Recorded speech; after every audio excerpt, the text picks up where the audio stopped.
On today's episode of the Nostalgia Test Now, we talk about the 2023 action crime drama The Last Deal and see if it will pass the ultimate test, the Nostalgia Test. Based on true events?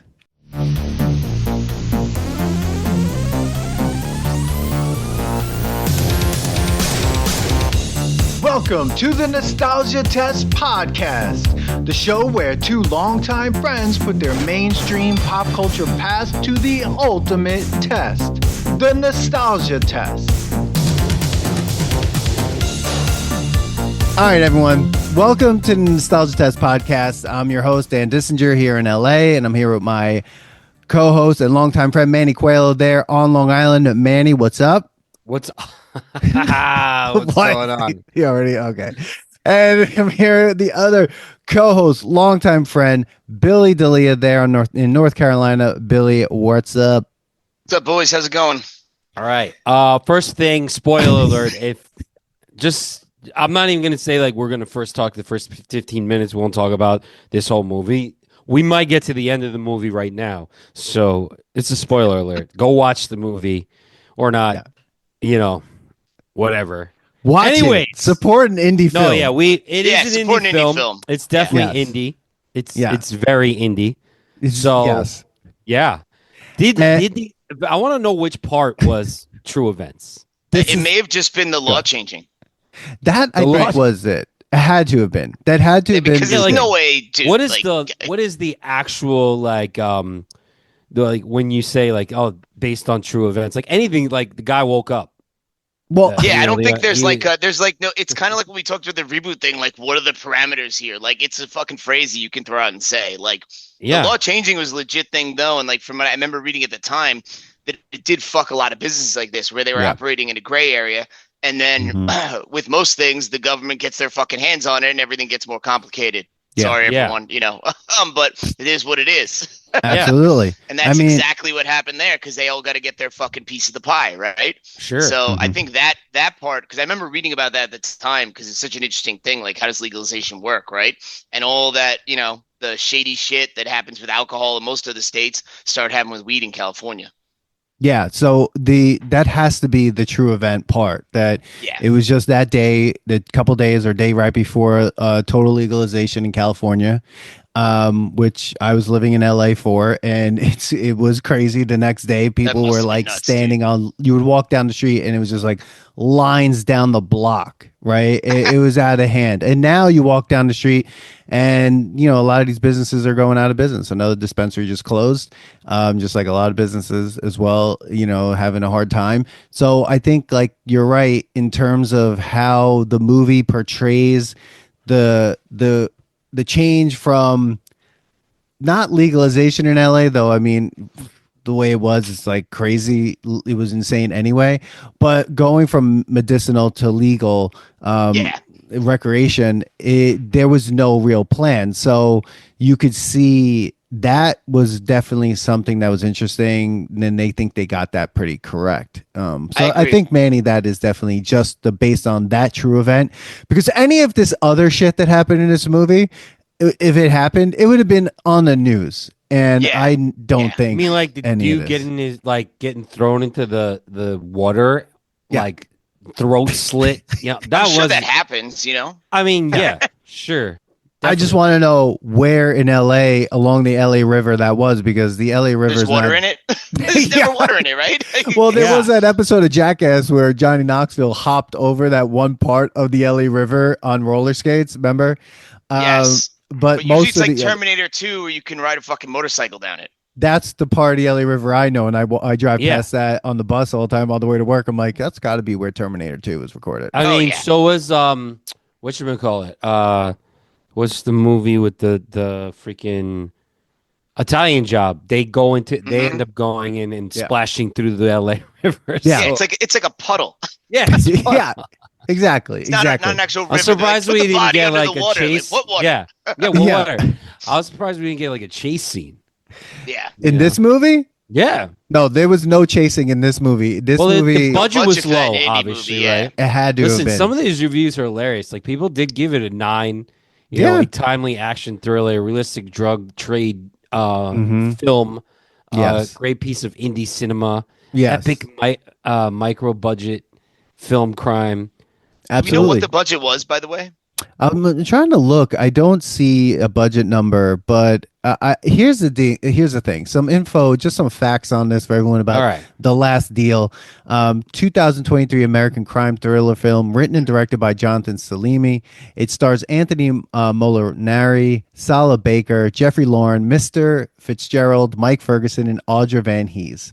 The film premiered at the Boston International Film Festival on the 15th of April in 2022, where Salimi won the Best Director award at the festival. The film later went on to make its Los Angeles premiere at Dances with Films on June 10th, 2022. That is the craziest name for a film festival. That's a pretty funny fucking name. I hope Kevin Costner runs it. I hope Kevin Costner does run that. And then it premiered on Stars in 2023. It got a limited 22 theater release in 2022 and 2023, and then it has been received acclaim from critics who's praised the direction, large production scope, albeit the film's low budget, and Molinari's performance, who's the star of the film. And the New York Times put it as one of the 5 action films to stream now. No. All right. Yeah. What other action goes on besides the guy's like throat? What are we thinking is action? Well, the ending scene I think had a good ending. You could say it was an action movie, like because action drama, tension, like that kind of thing. Sure. So I don't know. Really? We also have a different definition of action movie because I think 80s movie all the time. Right? Yeah. Like it wasn't Commando. No, and it wasn't. And Point Break had a lot more. Yeah, Point Break. If I think of it, even in that scope. Yeah. But that means that action films. See, here's what I was thinking about this, Manny, and then because you and I have talked about some action films before, even Billy got on as a co-host, and action films that have no comedy. Right? This movie has no comedy. Maybe no intentional comedy. Oh no, I think a lot of unintentional. The first scene where he's introducing his bodyguard and like we see a little like boxing going on, like to show that he fights. Like, this guy fights, and we train together, so that when he needs to collect money, he knows how to fight. And I was like, we need to see that. The thing about indie films, and believe me, I don't want to hate on him, but like, I mean, you went to school for film, right, Manny? Like, sure, if I remember correctly. Sure. Like, but this is why I'm like, this is so indie, where you need to try to explain everything because you want the audience to know everything that you're trying to do. I prefer now than just get to the point. Okay. Like, and like that the audience isn't stupid. Like, I think I would have loved this movie more or liked it more. I don't want to say love. That's a little high expectation for this movie. There's just way too many scenes that I'm like, what was the point of the scene? Like, yeah, that's fair. The opening like, monologue must have bothered the shit out of you because it went for like, I timed it. It went for like almost 6 minutes. Wow. Yeah, well, I think it was good. Like some of the exposition, I kind of like the background exposition of what's going on with the law in California. Yes. Yeah. I didn't care about the stuff with, hey, this is now, we box together and he's my boy because that relationship never like resonated enough for me that I really gave a shit about it because it was explained away in 2 seconds, right? Yeah. Whereas if he was like, hey, here's a 2-minute monologue about what the fuck happened, I'm running this crazy business, then the law changed overnight. Okay, it just went on a little long. Yeah. And they met at court. Like, I was like, but then again, I'm like, okay, it was budget, right? So like, action, first of all, if you're trying to go do an action film in a micro budget, it's hard to do anything crazy, right? Because like the fight scenes are going to look terrible because like everything's CGI nowadays, bro. There's no real effects. For the most part, like right? Unless you really have a cinematographer that's like going to be like first person thing and like get like beat up that way. But I mean, if you're talking about like the certain scenes, like the scene where the daughter comes in to avenge her father's like death and stuff, I mean that's action. I mean, there was some shooting going on there. That's the only time I saw the gun. Even though we got the rifle, we never used it. Like, what was the point of fucking getting the rifle? Didn't they use it as a bat at one point? He could have just gotten a bat. That's what killed me in some of the things. Is like, why not shoot it?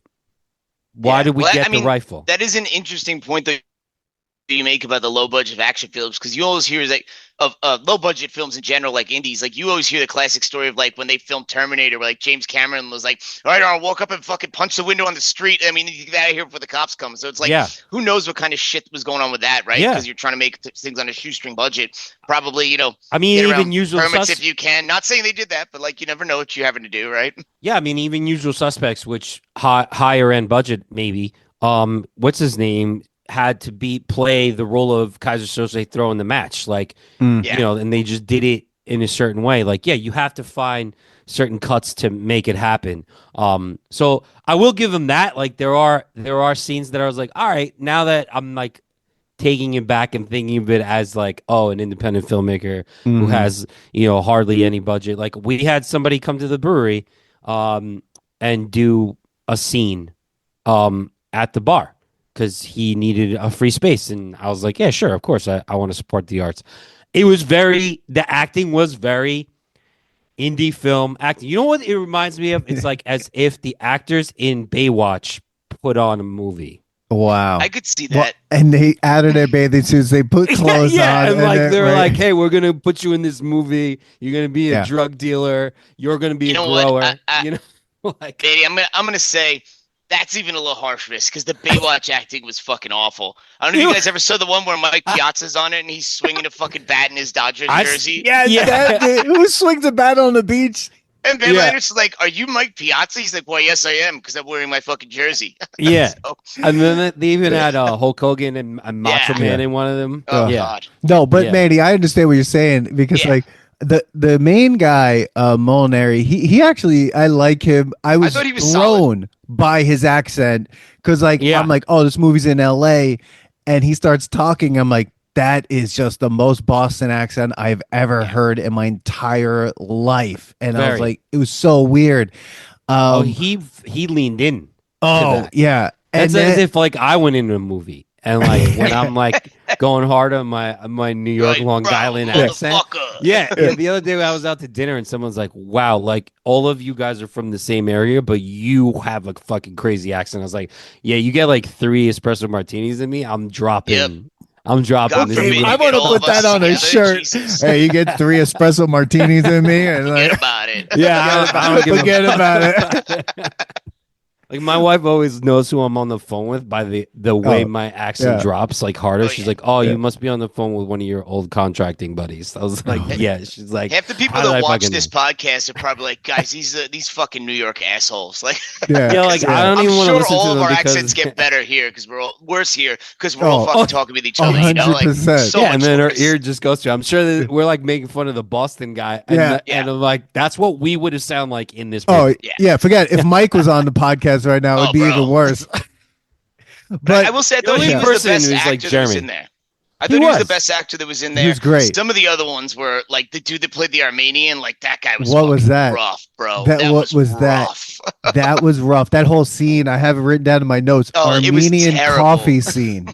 Like, it was very awkward.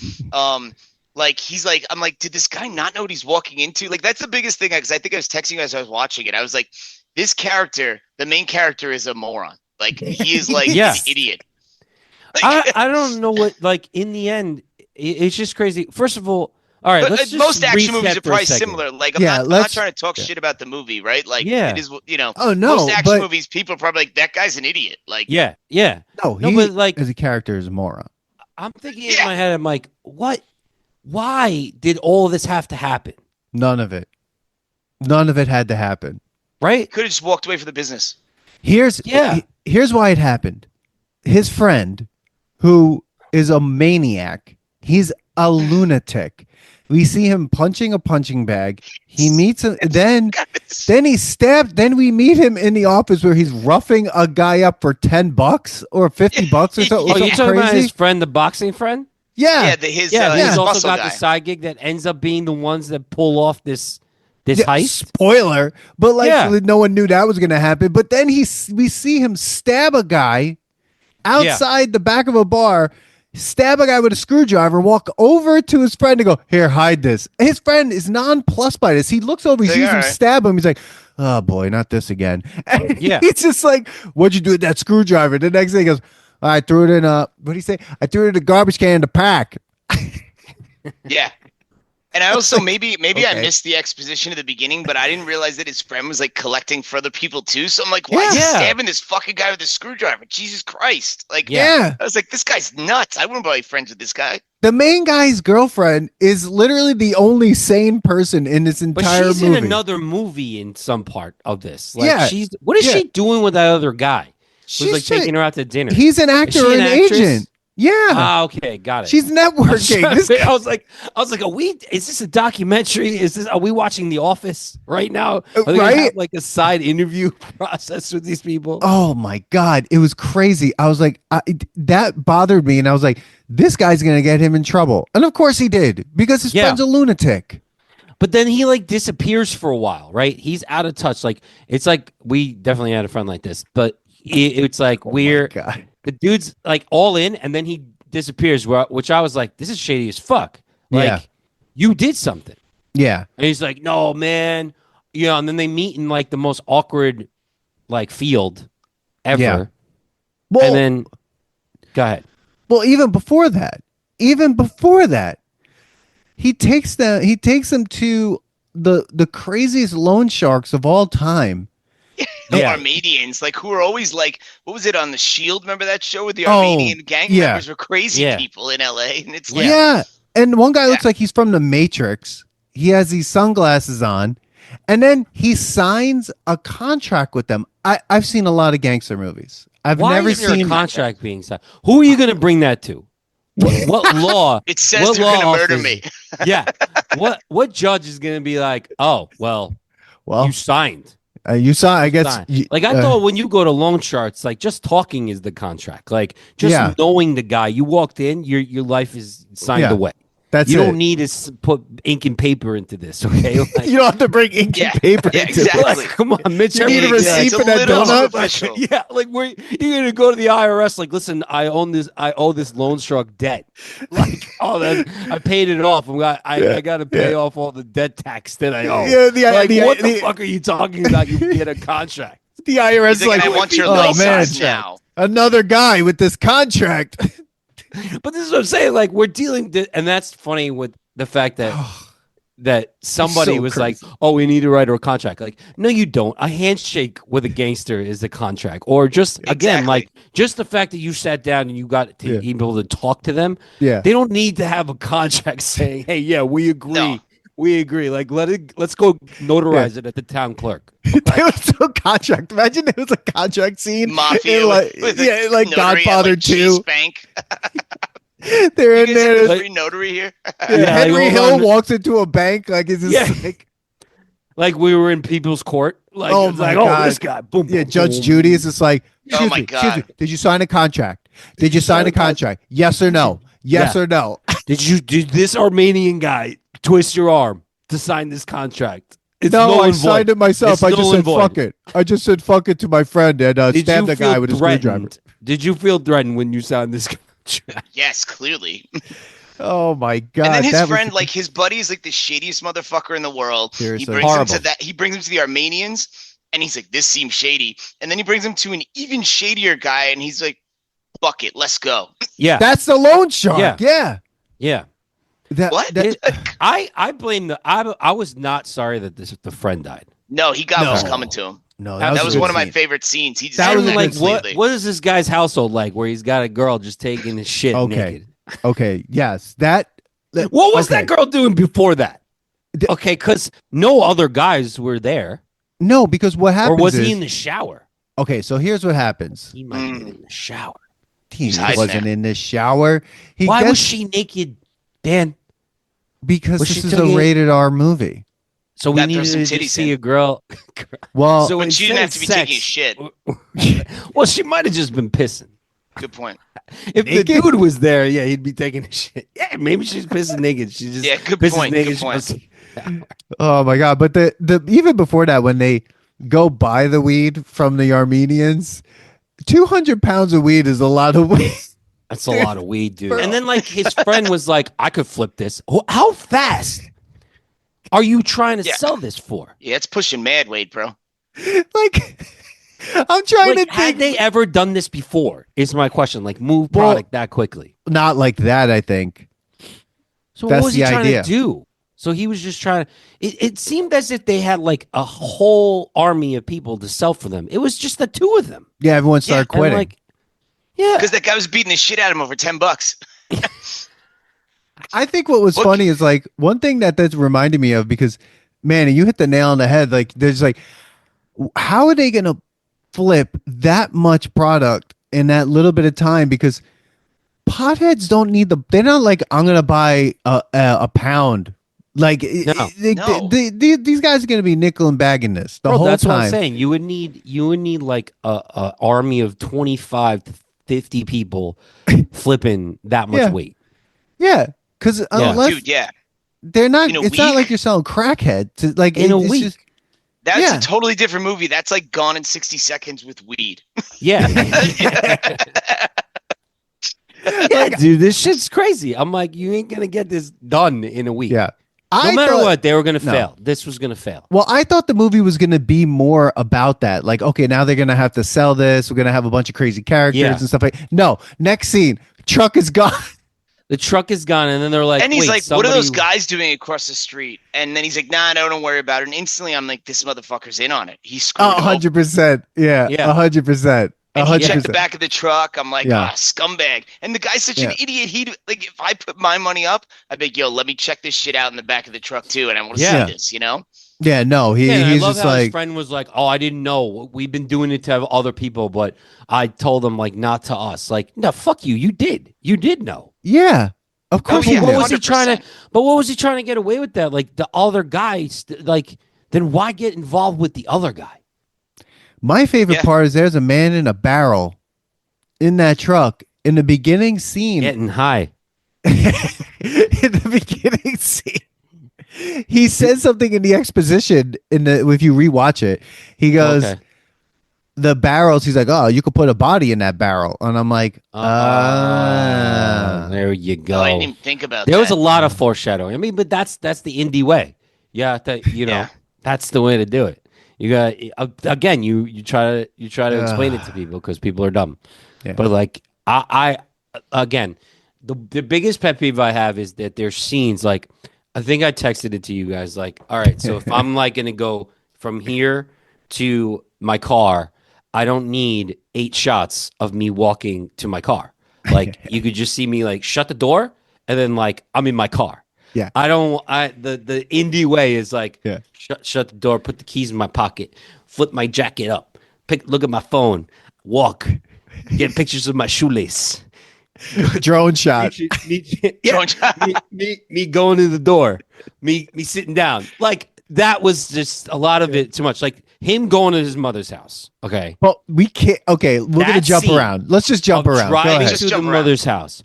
Best. The scene driving to the mother's house. The best. The how long it took to get to mom's house. It was the best. She lives in Central California, supposedly, right? So that's not an easy drive. No, and that's how long my mind took to get there. Yeah, she's talking like Humboldt, right? Like they literally took that north. long. Yeah, it's a bro. North, It's like a 6-hour drive, right? It's like, not you needed a shot of the 10. What is it? 101. What's the famous? Yeah, 101. PCH. Why not? The right? PCH. Why not? Any of them. Okay. Who cares? Get a scene of him driving past. Right. Pulls up, gets out of the fucking car. No, we get a scene. See him driving. He pulls up. The girl walks by. Who are you? Where's what? First of all, who are you? This is my mother's ranch. Who are you? What's my name? Fuck you. That's my name. You guys ever see on Gary Glenn Ross? My mom's ranch. Okay. And the best part about the whole ranch scene, which is he went there to get a gun long, that he never uses. A bolt action rifle. What are you going to do with a bolt action rifle? Uses. Yeah, I mean, it was like a 22. I'm going to repeat. He's like, I need the they bolt use action it 22. as a I need a bat. flesh wound. It probably does more damage as a bat, to be honest. Probably. The only way you're killing some of the 22s is you shoot them in the head and it somehow rattles around their brain. Yeah, and like you tell me the mom wasn't like, oh, you came to get a gun. Let me get you a better gun. I have more. I live on a ranch in California. I have more guns. He's like, go get that gun from the ranch whore. Also, what? Yeah, what? Yeah, that she's like, hey, I saw you for 3 seconds, and I'm gonna try and fuck you. That was the craziest then I was scene. wondering why that chick is there. Like, what is she doing there? Well, she's supposed to work, I guess. She's just like, is big the old mom titties flopping around? Like, that's the mom. I was like, yo, is the mom like a rehab person? Like, she just gets like random people who show up and they're like, they put her to work, and then she's like, yo, we use this to kill coyotes. She's like, I see the way you look at me, and he's just like, can I just get the gun? Yo, what are you talking about? Like, that was the best. 3 minutes, lady. That was damn, the best. You're crazy. Because that guy, the main character, he was just as confused as everyone watching. Like us, I was sitting there going like, wait, what is she talking about?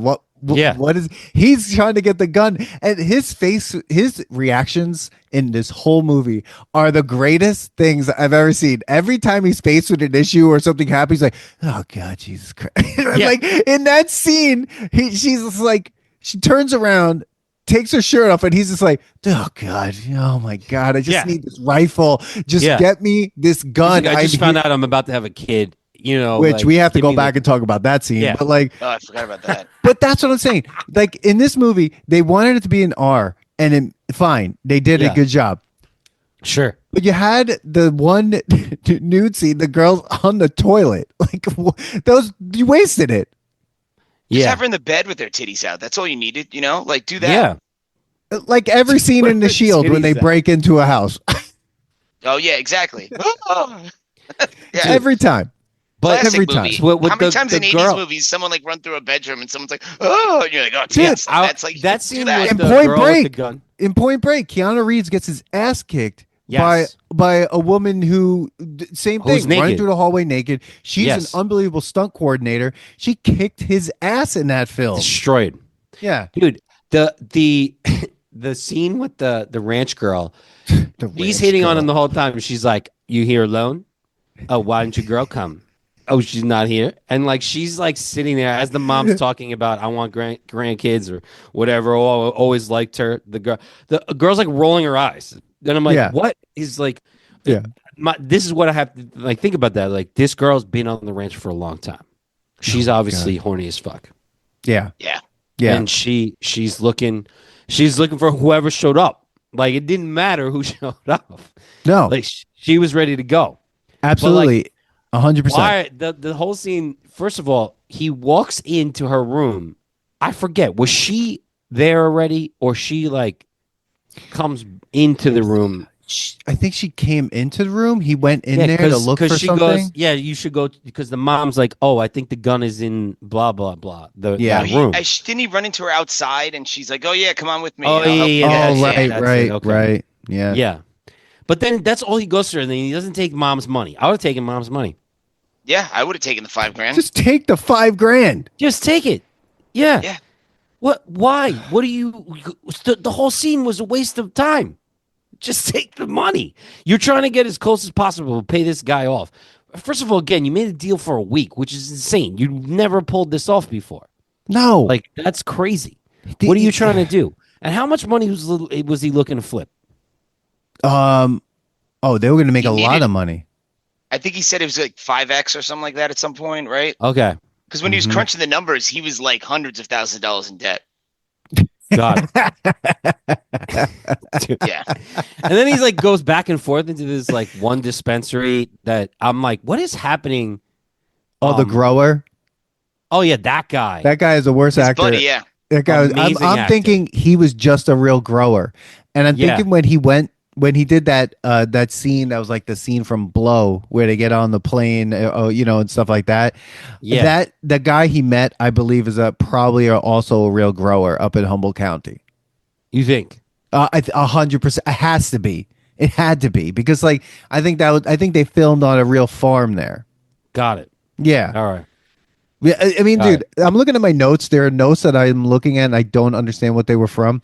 One of them is the sand truck is crazy. And then this bus montage with cuts is insane. Very normal for the LA bus. I don't know what any of these are pertain to. And then there's this other scene. There's this other note. Scene of him eating? Question mark. Like, bro, I don't even remember that. But that's why I'm saying, like, some of these things I get, like, as an indie film, like, what are you trying to fill in? And I guess that's the thing. Like, not all of it needed to be in there. No, and I think it would have been less stress. But it was only an hour and a half long. Yeah. Then the movie would have been 45 minutes long. Sure. So then you put in other scenes, like more action. Oh man, the whole like a rocket launcher is what they needed. All right, so let's. Can we go back?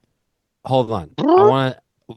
How far back do you want to go? You want to go back pregnancy to the scene? We have to talk about that. I want to talk about the Hitman because he's a fucking terrible Hitman. But but can we go back before any of this gets crazy? They throw more stakes in the movie, which is fine. Like let's more throw stakes. Yeah, more you got to have the guy something in the mix. Otherwise, he may have fucked the chick with the gun. Who knows, right? Right, exactly. So, but maybe that scene came before, and then like it wasn't in chronological. And then they edited it like they're.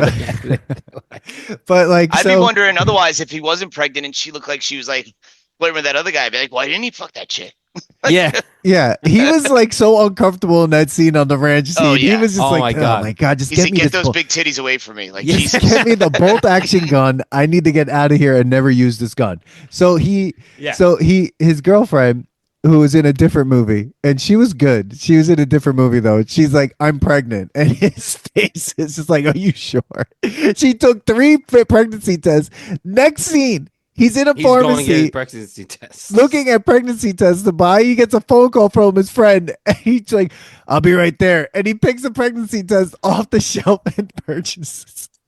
Doesn't he say he picks up the phone like, what the fuck do you want? And the woman's like, what the hell? And I'm like, I talk like that in the store all the time. Like, do people give me looks like that and I just don't realize it? Like, they do. It was so crazy. Then there's a scene of her taking the pregnancy test he bought.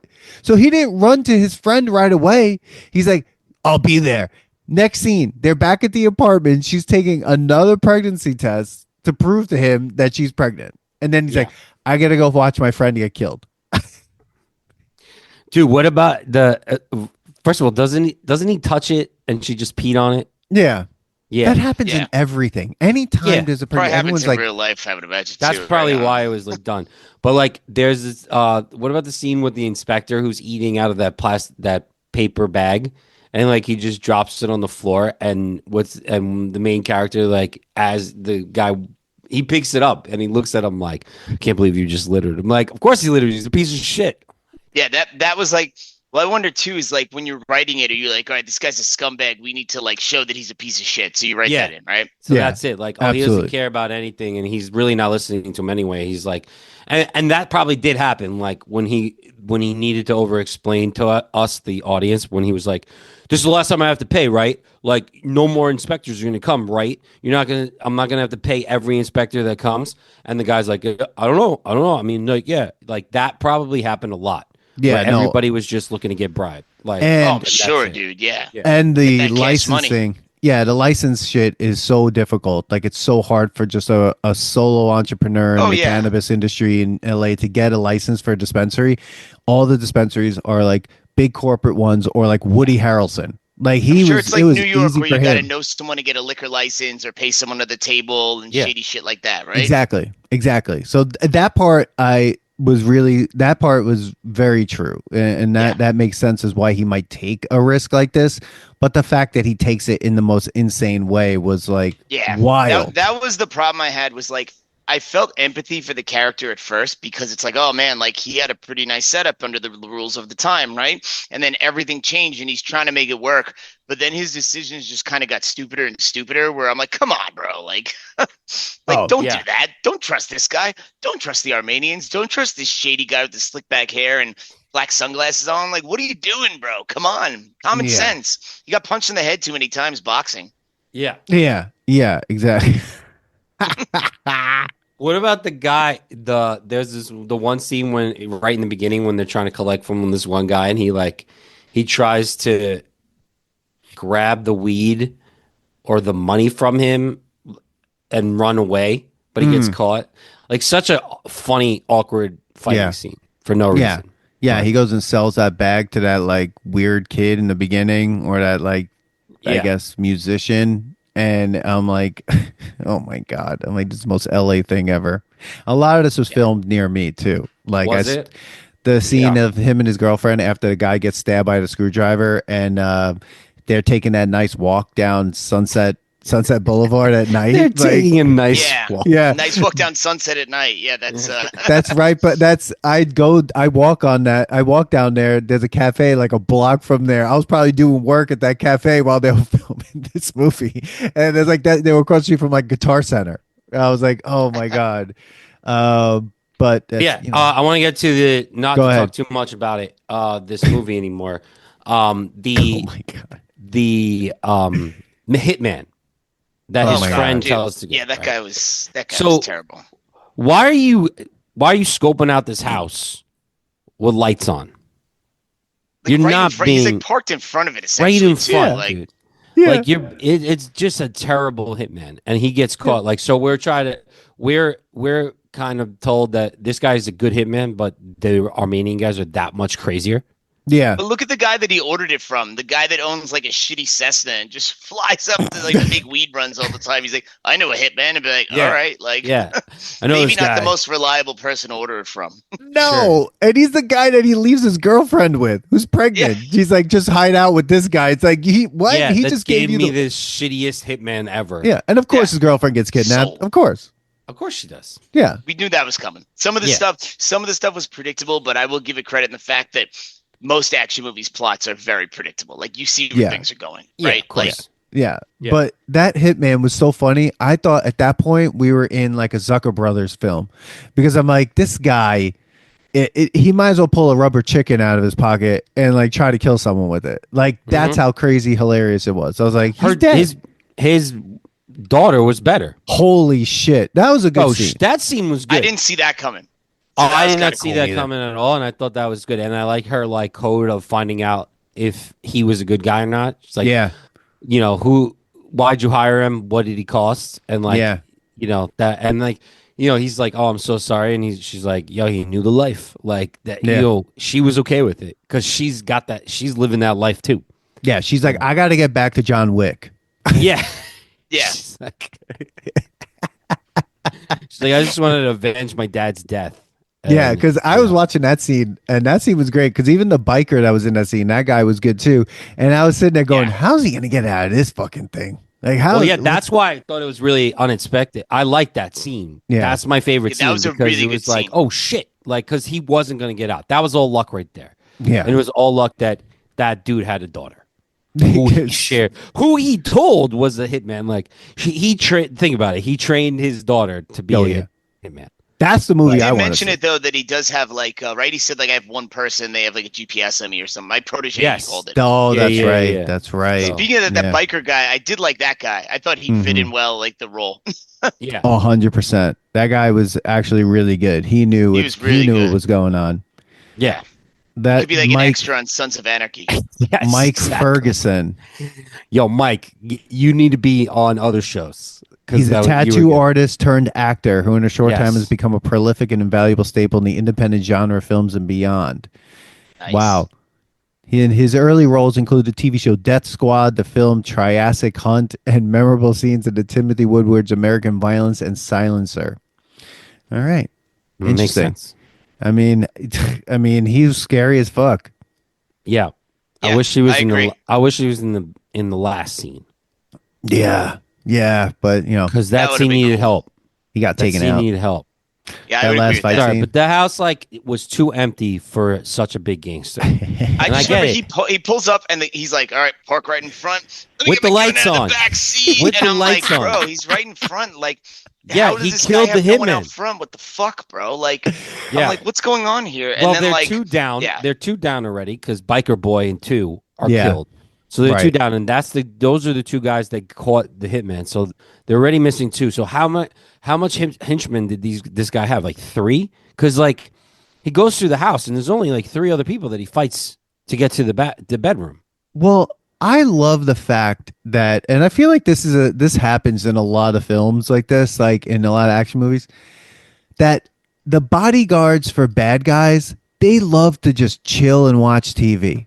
Like there's always a TV on and they're always hanging out Like it's watching in every movie though. You ever notice that? Like Yeah. it's like the lackeys are like the dumbest fucking people in the world. They Yeah. always Like, get oh killed. man, I'm just sitting here watching Judge Judy, watching this and fucking not paying attention. Like, Dude, that's funny you say eating that. some greasy food. Like, So that's funny you say that because I just watched the last episode of the White Lotus. Uh-huh. oh, I heard that Right. was good. Spoiler alert. It was fine. It was fine. I enjoyed the first 2 seasons better, but this is total spoiler alert, so skip over this part. There's a scene of the guy who owns the hotel and his bodyguards. Right, the guy who owns the hotel wants to take a picture with this famous person. This other guy comes up to the guy and pulls his gun out of his holster, and the other 2 bodyguards are on the 2 other sides of this bridge and smoking cigarettes, like making them like dumb. Like you would think if you were a bodyguard, you're like heads on a swivel. Oh yeah, that's what you're even getting if paid you're for. smoking a cigarette. Like you don't get paid to chill. You don't get paid to look at your phone. No. Like, but yet, Yeah. even in this show, Billy, which isn't in an indie film, they're making the freaking bodyguards look like idiots. Everyone's always an idiot, you know? Yeah. It's like idiot henchmen, but I guess that's why they do that job because they're not very smart. But I agree with you. That last scene would have been helped by a bigger threat because even like the head guy, like I didn't find him that intimidating. Like I didn't love that actor either. Like he felt like someone that they slicked his hair back and threw glass on. They're like, "You're tough." Like he didn't scream tough to me, right? No. Like, so it would have been good if like that guy comes in, but then the crazy fucking tattooed biker guy's there. Then I'd be like, oh shit, man, he's got to fucking fight this guy. Like that's the climax, Maybe the head guy isn't a mean guy. He's just like knows how to like hire mean guys. Because like he wasn't that like why wasn't he in the bedroom waiting? Where was he in the house? Like all of a sudden he just like pulls up and like why isn't anybody like in front of that door? It was just like way too easy to get through to the final boss, in my opinion. Yeah, but I get really it. weird. It's low. It's low budget. You probably only had 3 other extras, but I would have thrown in like camera crew. I would have been like, "Yo, you got to fill this house with just dudes holding guns." And but like, then he would need the gun. But okay, but here's the thing, and this is what I thought was going to happen. Okay, I agree with you. There should have been like way more people at the boss's house, but then that would have meant that for me, I would want to see then the daughter of the hitman then team up with him and help him. You know what I mean? Oh yeah, like she came out of nowhere. Exactly, because then you might have a really insane action scene, right? Yeah. But again, they worked with what they had. Yeah. The girlfriend had superhuman powers. At some point, she just ripped those fucking things apart. Did you remember that scene? She The zip ties? Yeah. Yeah. That was unbelievable. She's actually related to Superman. We just didn't know. Yeah.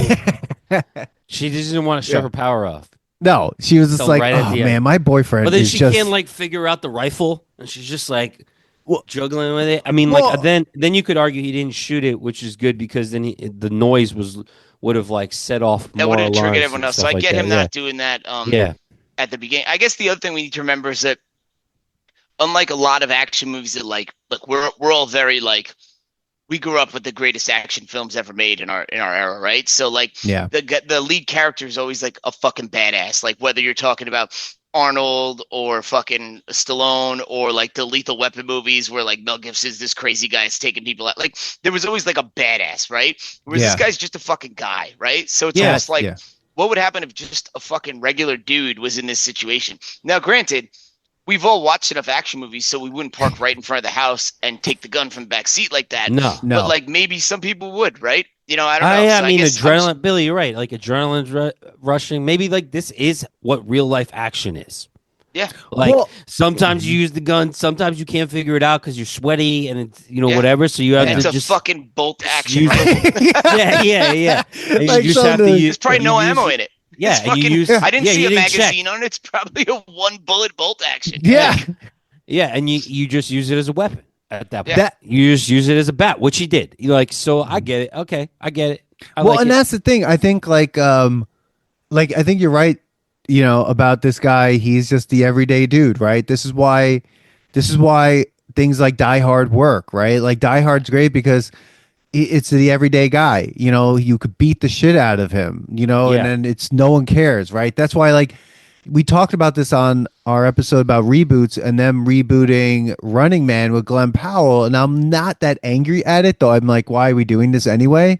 But originally, that was supposed to be a part for Patrick Swayze. Like, he auditioned, he was going to be in the Running Man. And to me, that makes more sense because you're like, how's he going to get out of this? Arnold is just going to, like, break a whole building. Muscle his way out of it. Exactly. Throw a fucking saw blade at your head like in Commando, which, by the way, we should probably do Commando at some point.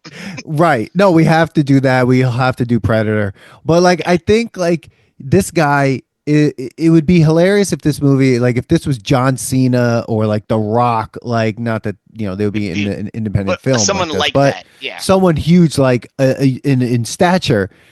It would be like, why is he having trouble with this guy? Do you know what I mean? Like, we'd be like, let's go.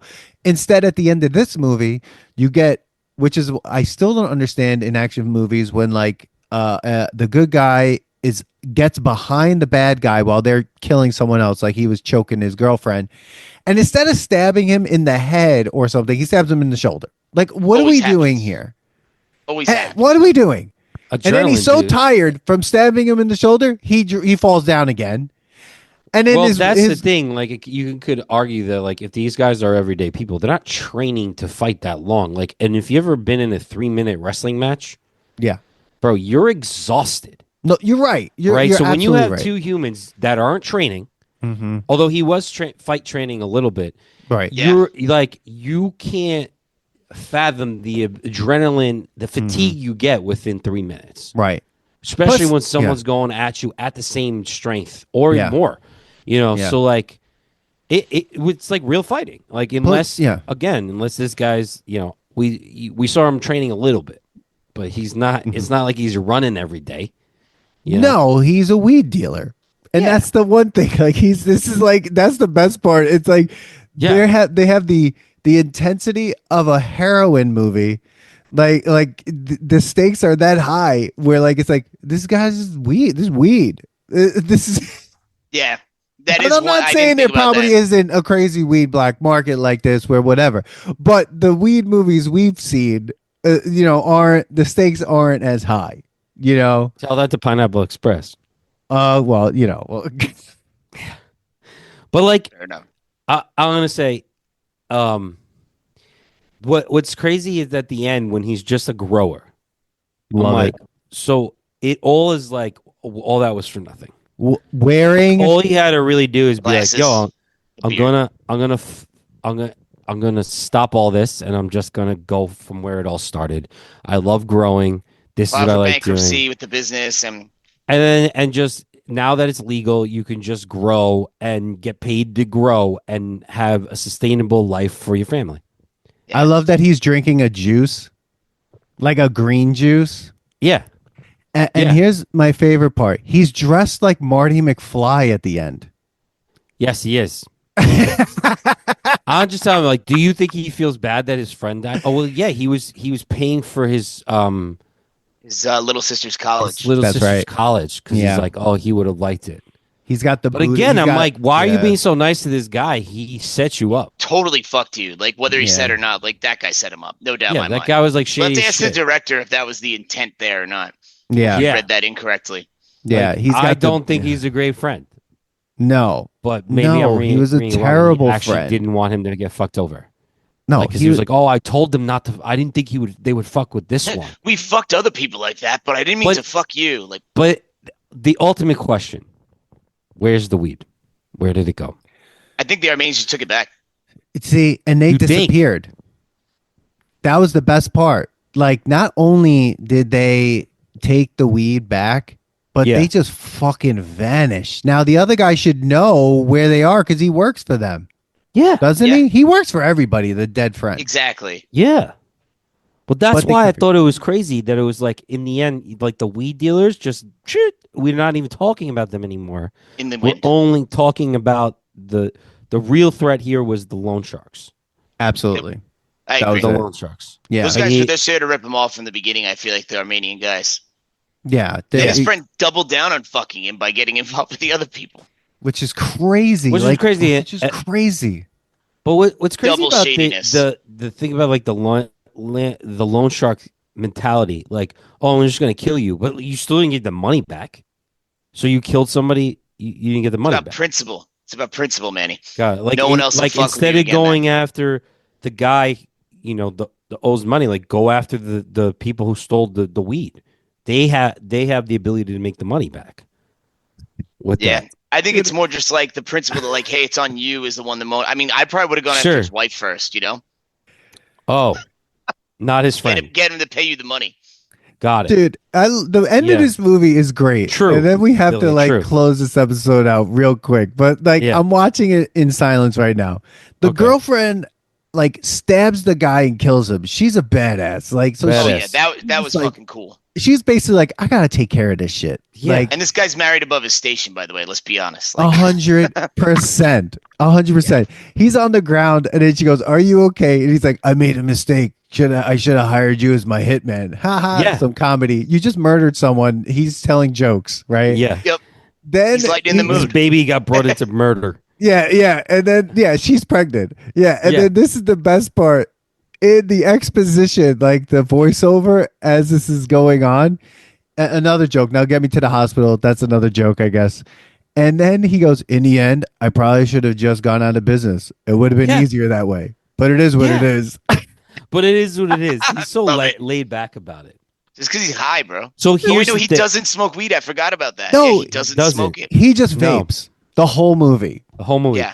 I thought he was smoking weed at first. And then when he's like, no, I don't smoke. I'm like, oh, it's a nicotine vape. Yeah, that's better. Dude, and all then right, worse for you. Yeah. Man.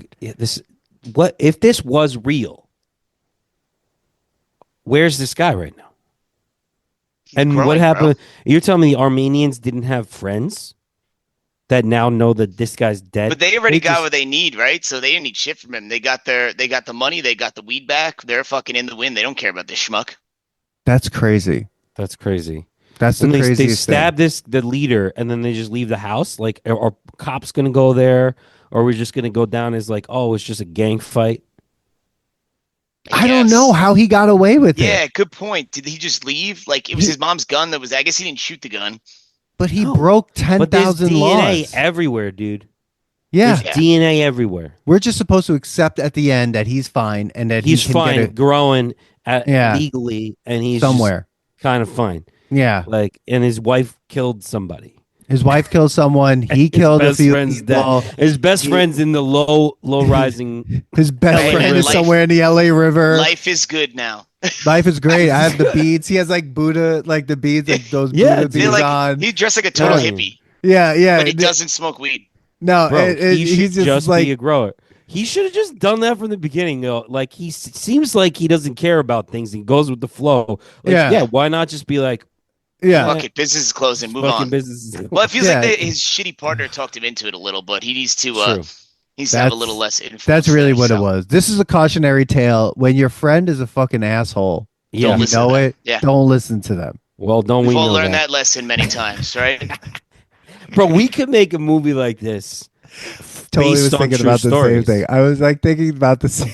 Just remember the memoir thing that we were just talking about? Billy, you weren't on this episode, but we were just on with the long take review, and Dan and I got into a story of one of our friends or ex-friends that thou shall not be named, and they were like, holy shit, you should just have memoirs of events that happened with this guy.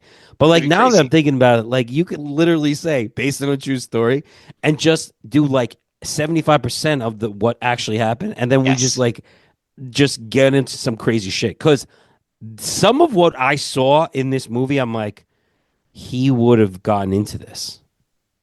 Yep. He would have thought this was a good idea. Yes. Yeah. And we would have been that other guy. Bro, the time that we were at dinner and we all gave him money and he's like, oh, give me the money. I'll pay with this money. Yeah. And the money. Come on. This is all gonna become something soon one day. All right. It's Okay, so here we are. We're at this Boys, I do moment. have to jet actually, Yeah. so I'm gonna All right. go. Does it pass, Bill? Billy, what are your thoughts? I'm gonna say no. Okay. Look, I didn't think it was a terrible movie. I'm not trying to talk shit about it. I just thought there were ways it could have been a little bit better. Like for an independent movie, I thought it looked really good. There were some good scenes, but overall, I'd say it doesn't pass for me. All right. What would you Billy. give it in an A to C rating as an independent? C to C plus. Okay. So. Okay. I think that's fair. Yo, go Jet. Right. I'm gonna jet talk though, boys. Talk to you soon, bro. All right, Peace. good talking, boys. I'll talk to you later. All right. Later. All right, Manny. Yeah. All right. I'm kind of agreeing with Billy. I don't think it passes. It's I laughed at it in my critical eyes and ears and everything the first time. Then I watched it again and I sat down and watched it more of like a film major. And I was like, I get what they were doing and the art in it. And I definitely think it's good. It's good for an independent film. Now that I'm thinking about all what goes behind it all and low budget and all that stuff, they did do a good job. Their action scenes were good for what they had to work with. So I'm gonna give it a B minus C plus. That's where I'm going towards, leaning more towards a B minus. I don't think, in terms of our test, like the nostalgia test now, where it's just like in 10 years, where do we see this movie? I find it hard that independent films go anywhere.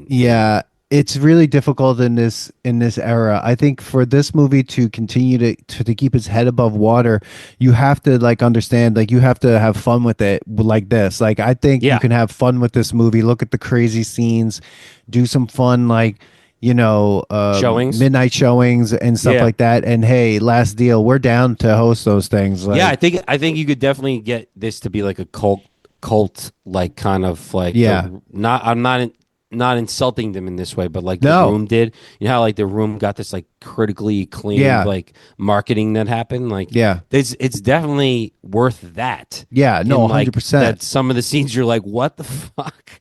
And like even the scene that we laughed about with the stable girl, you're like, why is this in there? But like, it was a character. It was a scene. It was a lot.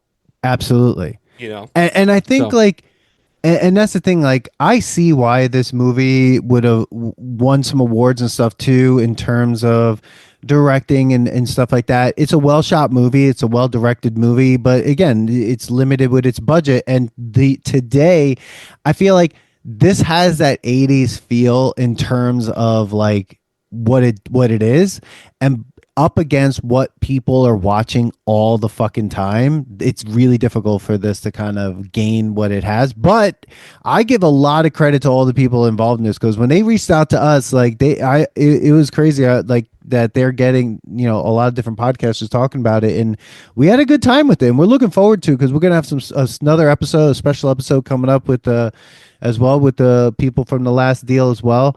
But I agree. I think this is in its B minus range in terms of the type of movie it is. Just the last thing, that these were like all of them were stuntmen. Like a lot of them were stuntmen. Yeah. They all just wanted to put a movie together. Yeah. So like now that you're looking at this, like some guy writes like epic micro budget crime thriller, right? Yeah. Like was told by his filmmaker friend this was low budget, no permits. No permits, dude. That makes sense. Like they had to go and make this, and just like absolutely, this is like guerrilla marketing, guerrilla filmmaking style. So like I gotta give them that. Absolutely. Like, to be like, hey, we're just gonna do all this and just go with it. That's, and like pull off some pretty good scenes. Absolutely. And again, like Anthony Molinari, I saw him on Abbott Elementary. He was really funny. He's been in a lot of stuff, but thought he was really funny in that, as the bus driver in that. He fit right in. He was really funny. And I would say shout out to all the actors that were in this. I mean, really, they did what they did. They did everything that they could do. And truthfully, in that, I love that part. I give them a lot of credit. People need to be out there making stuff And we always say that like we want to see more new movies, new independent films, and the Last Deal is one of those. And I give people a lot of credit. The guy who played his friend Bobby, Mr. Fitzgerald. I mean, the guy, it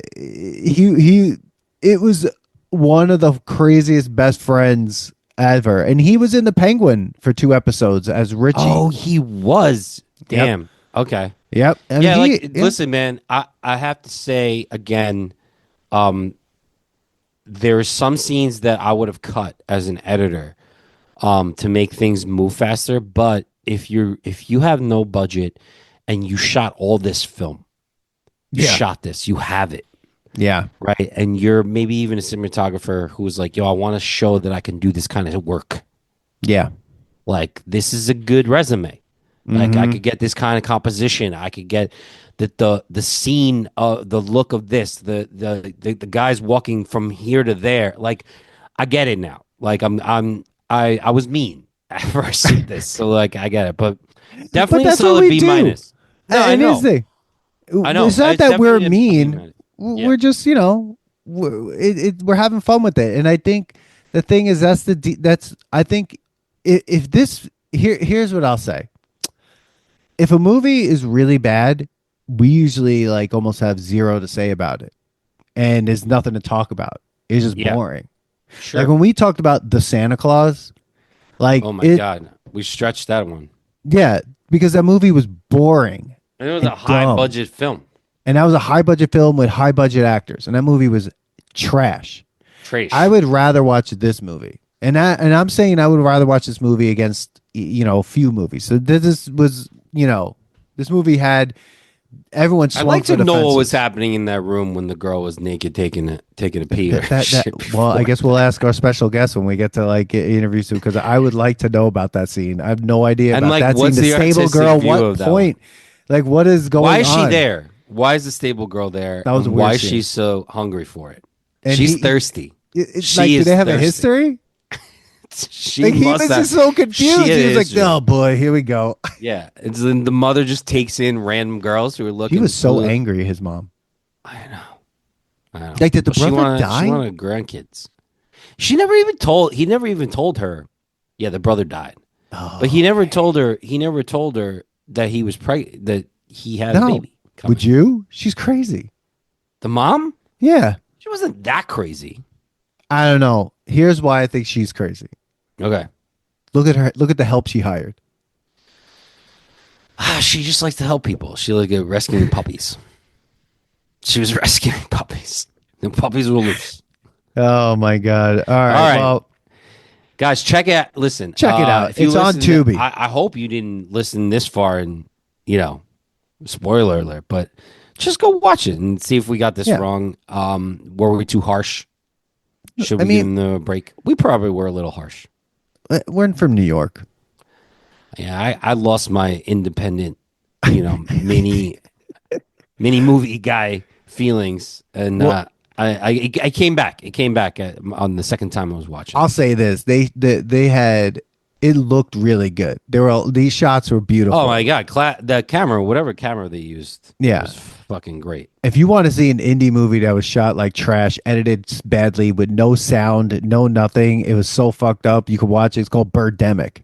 That movie is horrifying, and that guy that made that movie has made so much money because it's so bad.